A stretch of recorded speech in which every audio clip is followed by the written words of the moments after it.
Imagine a world where one brave act changes everything, forever. No waitress lasted with the rude millionaire, until a pregnant waitress did this. Welcome to Fable, where stories ignite the soul. The kitchen was scorching. The clanging of pans, the hiss of boiling pots, and the heavy scent of oil filled the air, but all of it faded into the background the moment Evelyn stepped into the room. She was 8 months pregnant. Her black apron stretched tight over her round belly, sweat collecting at her hairline, and her swollen feet crammed into worn-out sneakers. She had no choice. Rent was due in a week. Her baby had no crib, and the father was long gone. Vanished when he found out she refused to terminate the pregnancy. The chef glanced at her nervously. "You sure you can handle it here? You know who's coming tonight?" Evelyn nodded. "Mr. Bellamy." "I've heard." Everyone had heard. Thomas Bellamy, the silver-haired hotel owner and self-declared billionaire. He was known for running restaurants like war zones. Staff quit within hours. He screamed. He humiliated. He threw plates. And now he was inspecting this branch. Still, Evelyn tightened her apron and stepped into the fire. Can one woman stand up to a tyrant and change his heart? Stay with Fable to find out. It was 6:42 p.m. when Bellamy stormed into the kitchen. Dressed in a sharp navy suit, he immediately made his presence felt. A waiter dropped a spoon, and Bellamy barked, "Did I just hire a circus monkey?" Laughter from a few nervous staff followed. Evelyn didn't flinch. She kept preparing plates, slicing bread, garnishing dishes, her hands steady even as her back ached. He spotted her. "You," he pointed, the glowing balloon. "Who hired a pregnant woman to ruin my kitchen's image?" Evelyn didn't look up. "I'm here to work, sir. My condition doesn't interfere with that." Bellamy raised an eyebrow, stalking toward her like a wolf. "What's your name?" "Evelyn." He snatched a plate she had prepared and smashed it on the floor. "Wrong answer. Your name is fired. Get out." The room went still.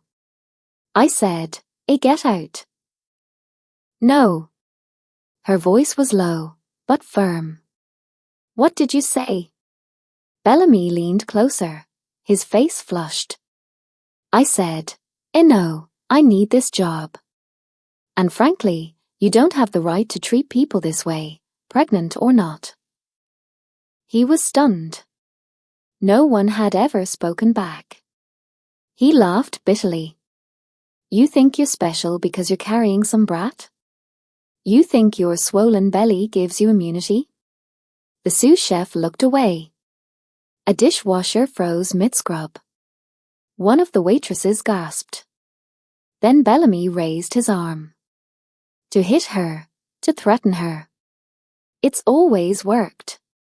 But Evelyn didn't flinch.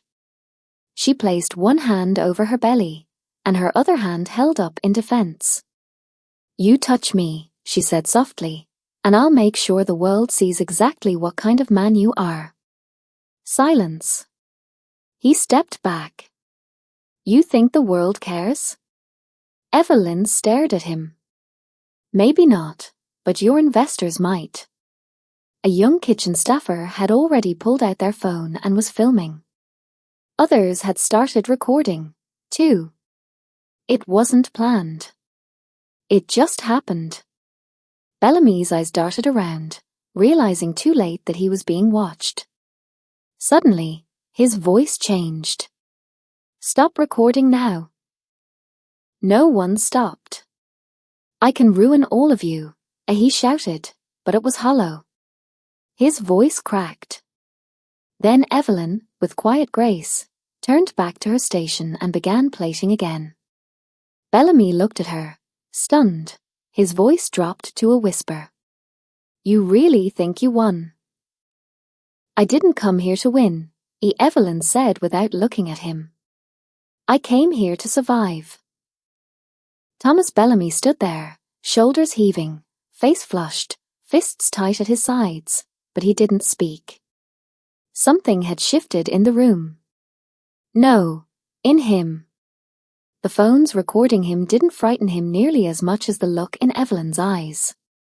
Calm, tired, done. Done being treated like she didn't matter. Done with men like him thinking they could break people because they had money. He opened his mouth to say something, but nothing came out. Evelyn turned away from him and resumed garnishing the plate. Her hands were trembling now, but she held her posture. Each movement was intentional, gentle. She wasn't just plating food. She was reclaiming control. Bellamy finally turned and stormed out of the kitchen. The silence that followed was deafening. No one clapped. No one cheered. No one dared move. Evelyn placed the last sprig of parsley, adjusted the plate, and then quietly walked toward the staff locker area. Her shift wasn't over, but something in her was. She sat down slowly, breathing through the pressure in her back, and wiped a tear from her cheek with the sleeve of her apron. I'll probably get fired anyway, she whispered to herself. But something unexpected happened. An hour passed, then another. The restaurant manager came in, pacing nervously. Evelyn, he said, Mr. Bellamy hasn't left the building. He's sitting in the dining area. She frowned. Why are you telling me? Because he asked for you.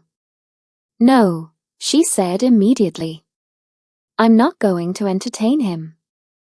He's not angry, not yelling, just sitting there, quiet. Evelyn's instincts screamed to her to go home, to leave before this turned worse. But something inside her, perhaps the same strength that made her stand her ground earlier, told her to finish the confrontation on her terms. She walked into the dimly lit dining room slowly. Bellamy sat alone at the back corner, his suit slightly disheveled, a glass of untouched wine in front of him. He looked up as she approached. I didn't mean to scare you, he said first, voice low. You tried to hit me, she replied. I wasn't going to, he lied, then sighed. Maybe I was. I don't know anymore. Evelyn didn't sit. She stood with both hands resting on her lower back, belly heavy, gaze sharper than ever. I have no interest in an apology if it's just to save your image. It's not. He looked down. I haven't been spoken to like that in 20 years. Not since my wife died. That surprised her. She was like you, he continued. Tough as nails. Didn't care about my money. Called me out when I was cruel, which was often. He let out a soft, bitter laugh.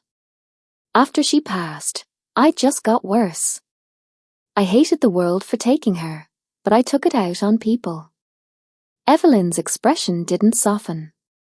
She had no sympathy left for rich men with sob stories. Then maybe, she said, you should have stepped away from people before you became this monster. That struck something deep. Bellamy didn't argue. I don't expect you to forgive me, he said. But what you did today, the courage you showed, it's the only thing that's made me look at myself in years. She finally sat across from him. I'm not a hero, she said. I just didn't have the luxury to run. They sat in silence for a moment. Then he reached into his jacket and pulled out a small, sleek envelope. This isn't hush money or pity. She didn't take it. Inside is a personal letter I wrote to every board member and investor. Effective immediately, I'm stepping away from management of all restaurants for 6 months.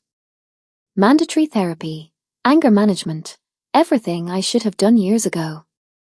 And what does that have to do with me? You'll take my place. Evelyn blinked. What? I'm not asking you to run the whole company, he clarified. But this restaurant, as acting manager, with full pay, health insurance, maternity leave. She stared at him in disbelief. I saw how you carried the team today. You didn't just cook. You kept that kitchen from collapsing under my ego. Evelyn looked at the envelope again. You don't even know me. I know strength when I see it. I know character when I'm humbled by it. You were the only one who didn't cower or flatter me. She still hesitated. Then she said, Ian, what about the baby? He smiled for the first time, genuinely. This is your kitchen now. You make the rules, even if it means a crib in the manager's office. She didn't smile back. Not yet. But her fingers gently brushed her belly. The baby kicked again. I'll think about it, as she said softly. That night, Evelyn walked home under the streetlights, her apron folded neatly in her bag, her mind racing. She wasn't sure if Bellamy would keep his word. But for the first time in months, she didn't feel invisible. She didn't feel like just a pregnant woman overlooked. She felt seen, respected, powerful. If you enjoyed this story, don't forget to give it a thumbs up and hit that subscribe button for more emotional, dramatic, and unexpected tales from Whisper Fable. And let us know in the comments, where in the world are you watching from?